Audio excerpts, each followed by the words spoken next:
This is Sparta!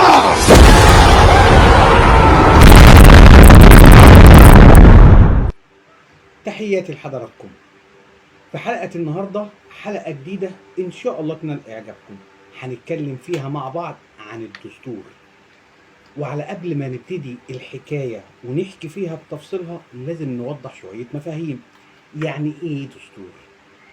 قبل ما أشرح كلمة دستور لازم نتعلم مع بعض قاعدة بتقول إن الشعب هو المصدر الرئيسي لكل السلطات. يعني إيه أكتر؟ يعني حضرتك علشان خاطر تمرر دستور، تمرر مجلس نواب، تمرر مجلس شيوخ، تمرر حتى انتخابات رئاسة، لازم يوافق عليها الشعب.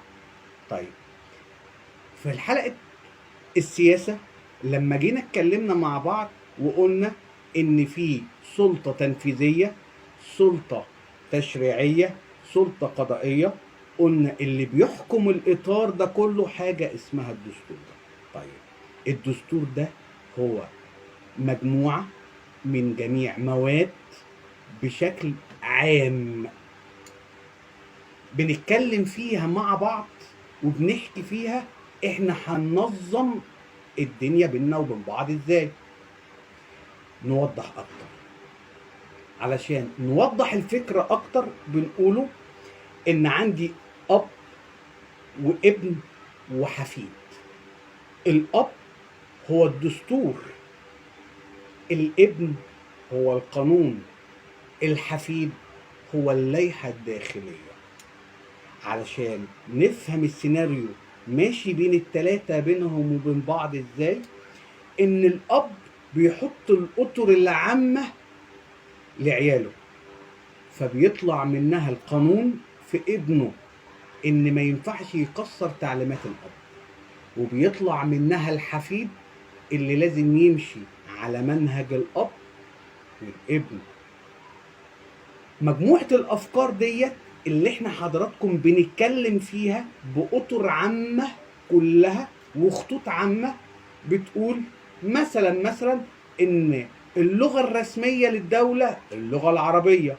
ما ينفعش في القانون يقول لي ان اللغة الرسمية هي الانجليزية، ما ينفعش. هنا خالف مادة من مواد الدستور، هنا تقف له المحكمة الدستورية العليا وتقول له ستوب، كده غلط. يبقى لازم تمشي ايه؟ تمشي مع الاطار العام اللي حطه مواد الدستور.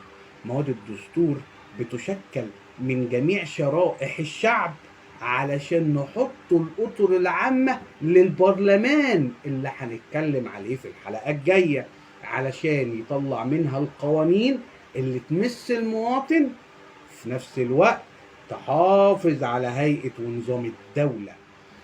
مع الخديوي توفيق مصر عرفت أول دستور 1882، ولما جت ثورة 1923 مصر عرفت يعني إيه حياة كمان دستورية أقوى. في سنة 23 مصر عرفت الدستور أقوى دستور 23، وكان في برلمان لأول مرة كان ينطق باسم الشعب.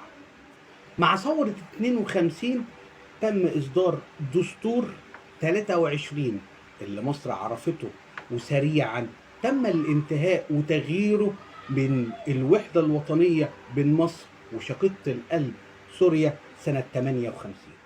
وبما ان حلقة الدستور حلقة قوية جدا جدا جدا، نوعدكم ان الحلقة الجاية هنبتدي نتكلم فيها مع بعض عن دستور 71 لغاية لما القطر يوصل بينا في اخر محطة ليه بنشأة الدستور 2014.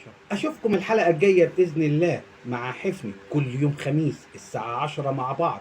ما ننساش نشترك في القناة على اليوتيوب، وكمان نشترك على البيج الاستاذ احمد حفني. عندنا منصة على الكواي، وكمان منصة زيها على التيك توك. اشوفكم الحلقة الجاية.